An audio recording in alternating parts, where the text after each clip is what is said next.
The year is 1965. America's space program is well underway. NASA has completed the one-man capsule Mercury project and move on to the two-man Gemini phase.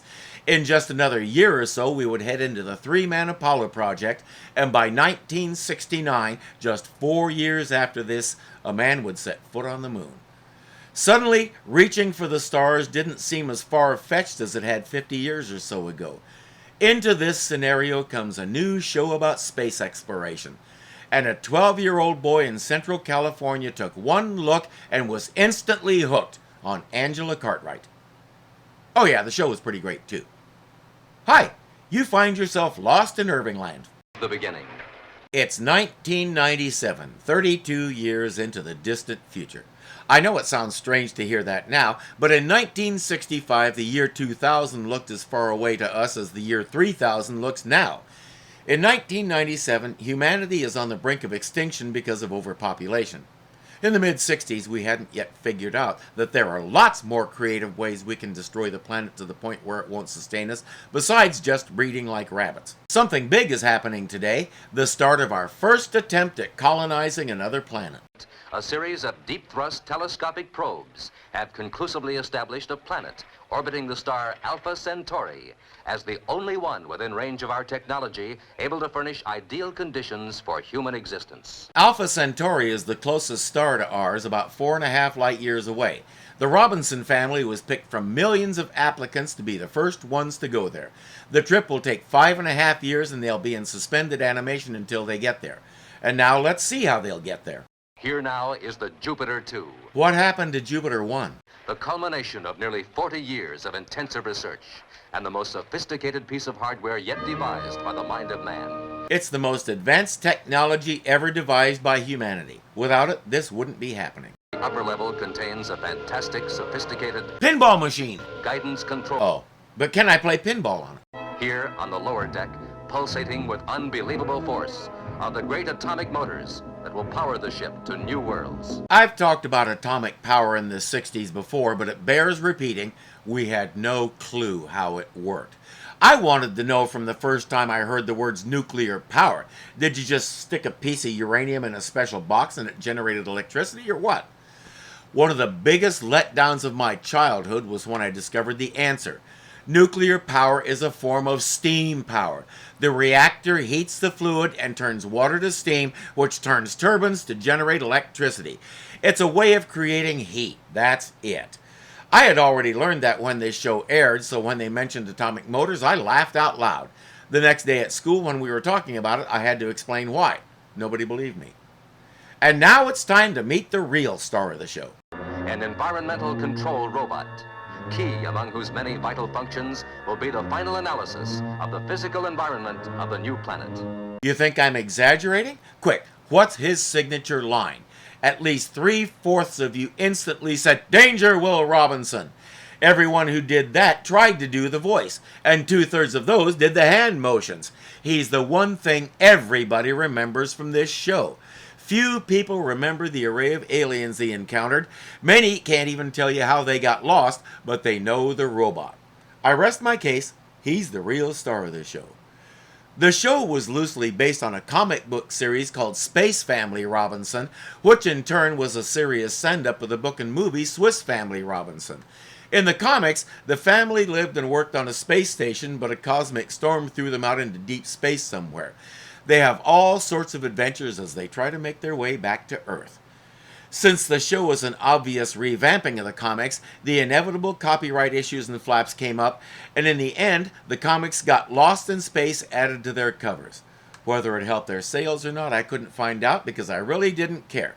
But at least they didn't get the show taken down and give CBS a copyright strike. This historic flight, preceded by nearly a decade of intensive research and preparation, has been shrouded by the most rigorous security precautions. Other nations, in even more desperate need for breathing room on our critically crowded planet, are racing the United States in this project. Countries that would go to any lengths of sabotage. Then it's a good thing they kept everything super secret.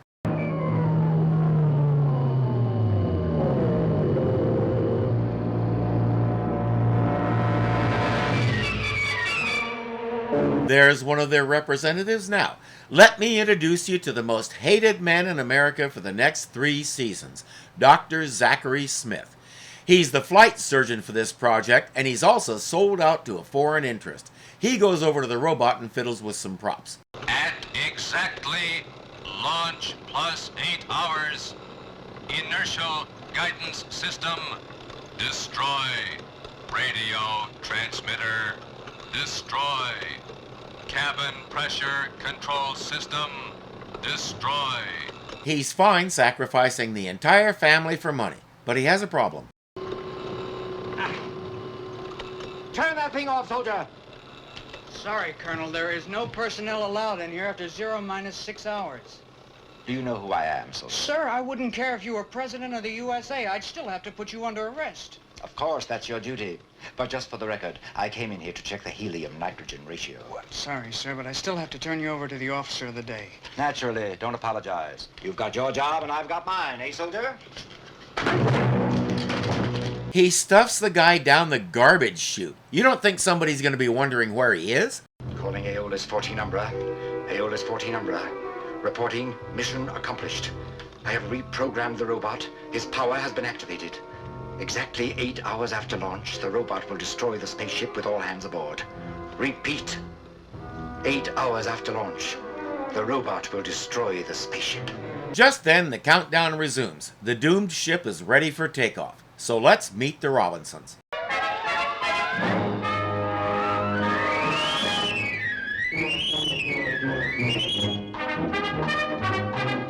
Guy Williams was an established actor who had just been sort of cheated out of a role on Bonanza. What can you say about June Lockhart? She was everybody's doting mom on Lassie, and her beauty and charm could make you dizzy. Mark Goddard was another well-established actor who had already been a regular in several series. The character of Judy doesn't make much sense to me. Marta Kristen wasn't crazy about the role either, because as soon as the powers that be figured out that Billy Mummy as Will Robinson was going to steal the show, they focused almost exclusively on him, and Judy usually had nothing to do but stand there and watch. Angela Cartwright had just come off a run as Danny Thomas's daughter on Make Room for Daddy. I never got to see it because my dad couldn't stand Danny Thomas. Don't ask me why, I don't know.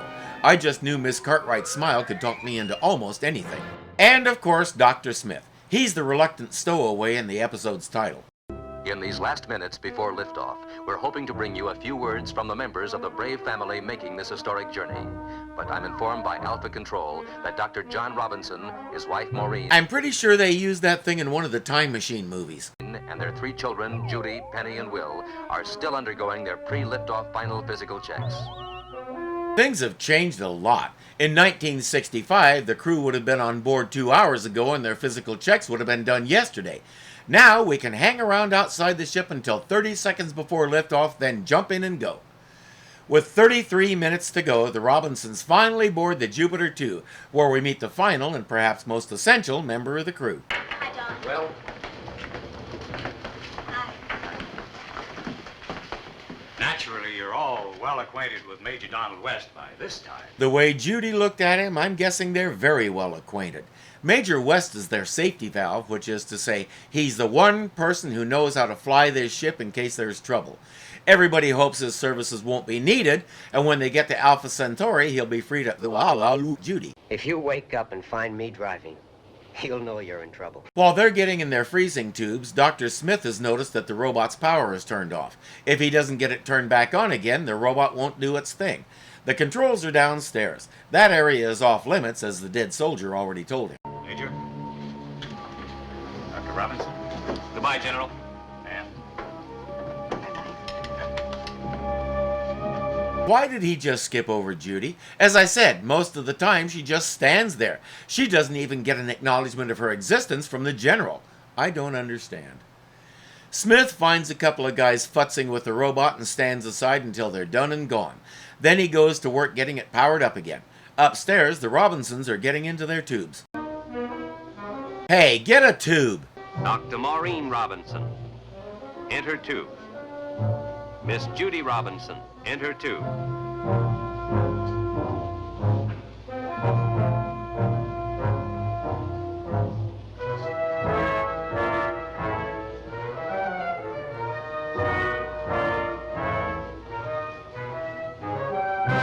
Oh, hug the kid. Your chest hair won't fall off if you do.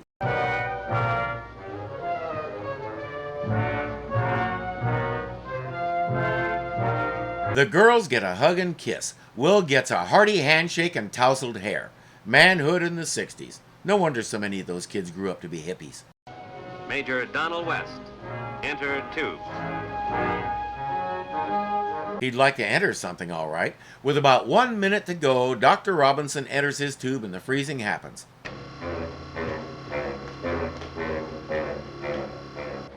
Verify all hatches secured. Get me out! 0 minus 35 and counting. Turning the robot back on took a bit longer than he anticipated. There's only one thing to do. 5, 4, 3, 2, 1, 0. I thought he handled that rather well, didn't you? Aeolus, 14 Umbra.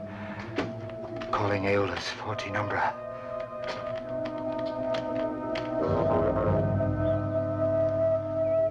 Aeolus, 14 Umbra. Come in, please. Do you read me? Mission accomplished. Mission accomplished. It has yet to occur to him that if he wants to survive, he'd better unaccomplish that mission. What do I do now? What clever instructions do you have for me now? How much more money are you going to pay me for this excursion? As if he's going to get a reply. But Smith isn't real fast on the uptake when it comes to his status and that of his friends back home. As we'll see.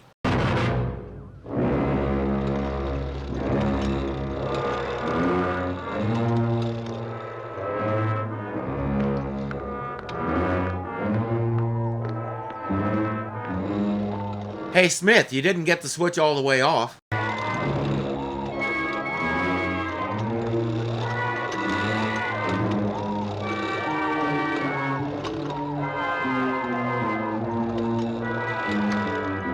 Never mind.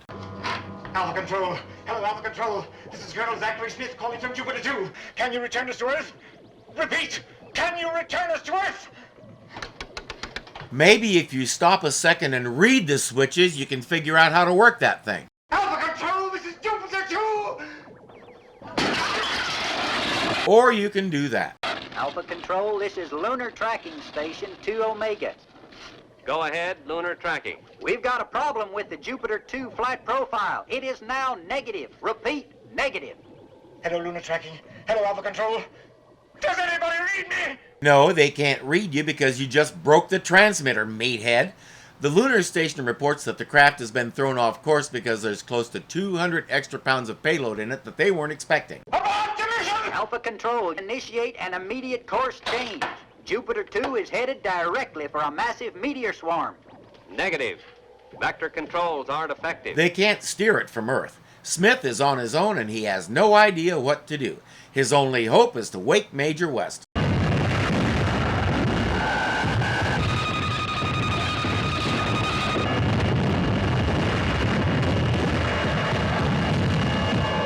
If he could slow the ship or bring it to somewhat of a stop, he'd be fine. Most meteors aren't zipping through space waiting to hit our atmosphere. Mostly they're just sitting there following their orbits around the sun like everything else. Where do they come from? Comets. As a comet travels on its orbit, it leaves debris behind. That's what the tail is. Several comets' orbits cross Earth's orbit. So when we come around to where the comet's orbit is, we basically run into the so-called meteor swarm, and it's mainly Earth's movement that makes them zip through the atmosphere and form what we like to call shooting stars. Those orbit paths tend to be relatively narrow too, so if he could hang a hard left, he'd be out of this stuff. The ship is coming apart at the seams, and Smith can't gain his footing. He grabs the laser gun.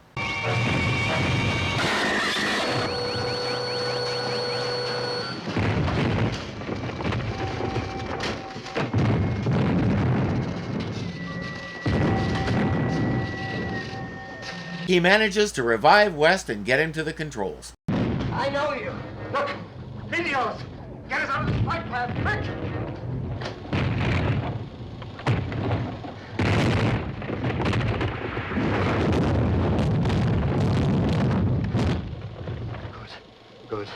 Stay with it now.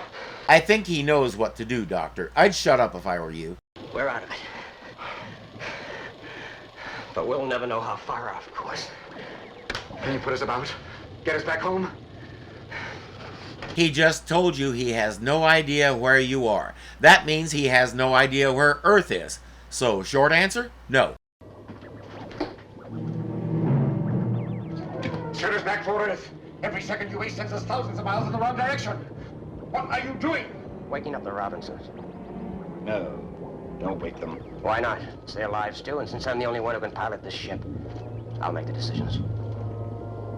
What did he expect to do with that gun? Did he think he could threaten West with it? Shoot him and you never get back to Earth because you can't drive a stick shift and neither can any of the Robinsons. Besides, he's a soldier. He could take that thing away from you 6 ways before you realize what even happened. The Robinsons are unfrozen, but there's something wrong with Maureen.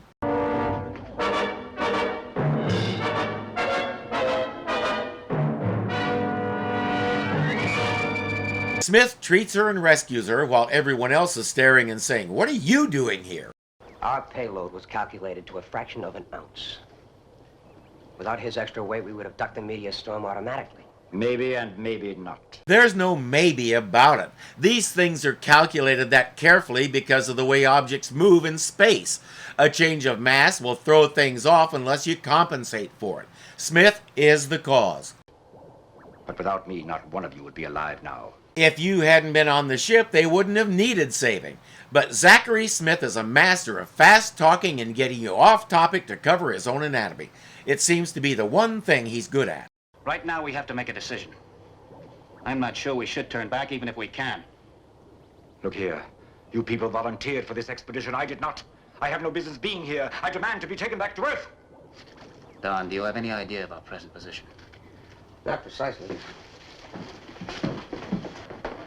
Turn around which way? Don just told you he doesn't know where you are. So which way is Earth? Smith really doesn't seem to grasp that. Maybe we can calculate it. Luckily, the atomic clock is still working. It's nearly 8 hours since takeoff. That is Dr. Smith's oh crap face. Expect to see it a lot through the series. While he slips downstairs and tries to pull out the robot's power pack, why doesn't he just turn the switch off again? Don is going to have to turn the artificial gravity off for a bit so he can fix something.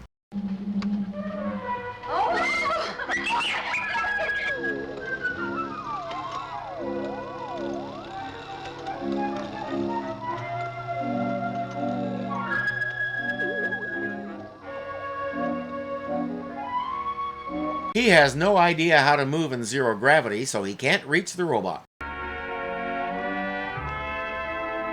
Hey, that looks like fun. Hey, Penny, watch me do a flip.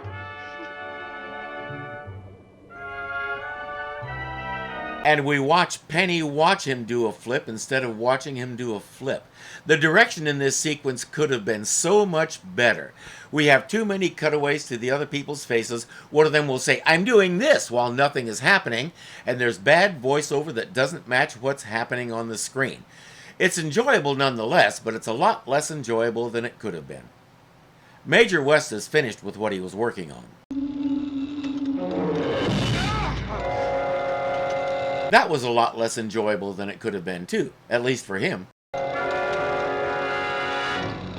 exactly 8 hours, destroy. Yeah, there's that little matter to deal with. Apparently the switch doesn't work anymore because all Smith can think about is the power pack. Hey, what are you doing there? You're not supposed to do that. Now, who's the doctor, you or me? But they told us in one of the briefings. Would you like me to teach you to program him to play chess? You play chess, don't you? Smith got the power pack partway out, so for the moment the robot isn't in destroy, destroy, destroy mode. Will says Smith's excuse for why he's here doesn't hold water, and everyone else agrees. Time for some of that fast talking. That's what I was afraid of. Open your mouth a minute. How long have you had that? Had what? That touch of virus on your tongue? Will Robinson is the boy who wants to believe the best about everybody, even Dr. Smith.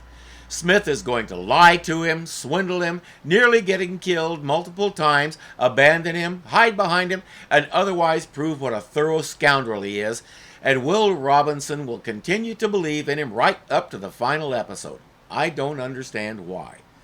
Smith says, "You're in quarantine. I need to go examine the rest of the crew and tell them we have to return to Earth." Being a little boy, when Will Robinson can't find anything to do, he'll find something to do.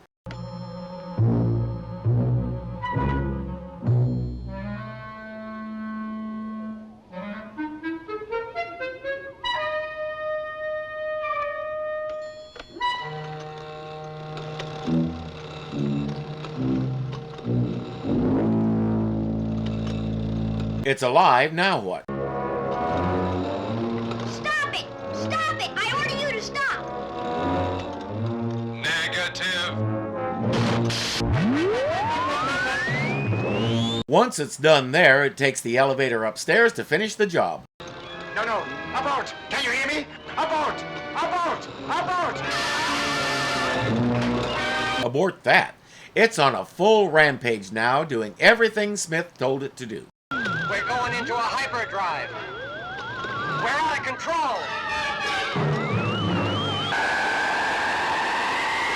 Wait, they have a hyperdrive? Then why aren't they using it to get to Alpha Centauri in a lot less than 5 years? Pull out the power bank.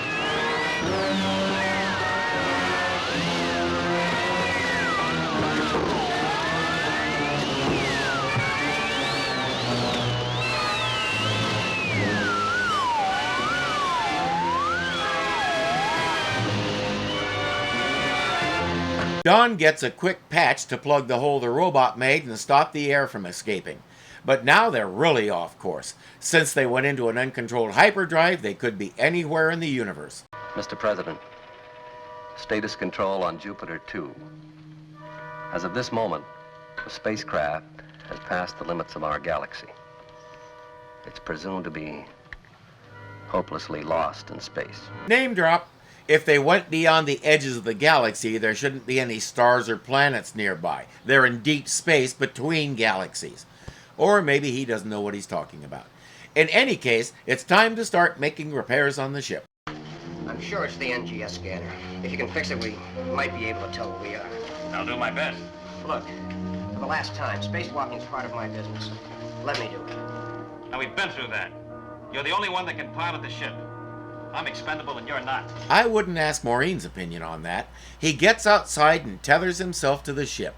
He can see the scanner he needs to fix, he just needs to climb up to it.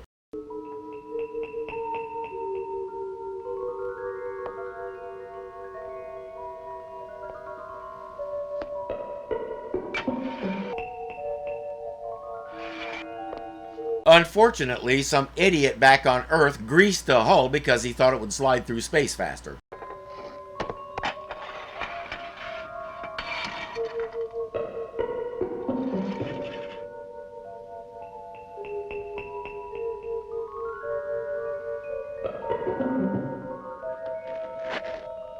Really? Major West called this a $30 billion project. In 1965, that was a lot of money. And they give him a 10-cent store rope to tether himself with?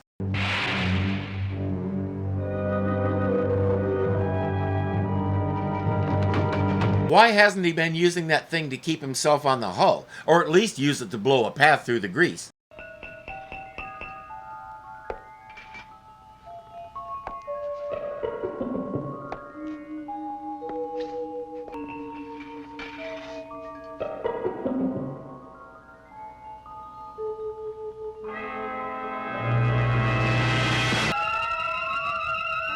I hope that rope is under warranty. He lost his jet gadget because it wasn't tethered to him. He lost his tools for the same reason. He did not plan this very well. And his insurance is going to go through the roof when some alien craft sucks that screwdriver into their engine. You do not want to see that repair bill. John, we're going to get a line to you. By rocket gun. Don's going to suit up now. He's going to shoot you the spare line with a rocket gun. No, not Don. He's got to stay with the ship. There is something useful you can do, Doctor. Right. Dr. Smith is going out there. As usual, while the men argue and fuss, the women take action. Don, let me do it. I know I can. That's all right, Judy. Mother, I can do it. Go ahead, my dear.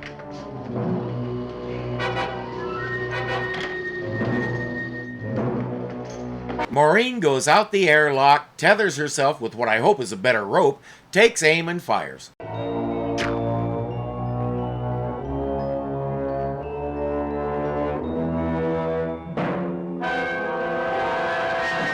I said she took aim. I didn't say where. While he drifted northeast, she aimed southwest.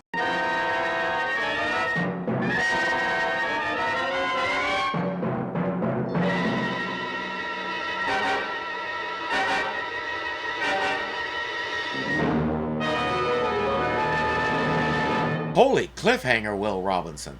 The show was an instant hit because it draws you in from the very start and doesn't let you go. By the time Maureen misses that shot, you really care, and you want to stuff Dr. Smith into the airlock without a suit. They still don't know the real reason he was on the ship, and honestly, I don't remember if they ever found out, so we'll discover that together. I'll see you next time when we get lost in Irvingland.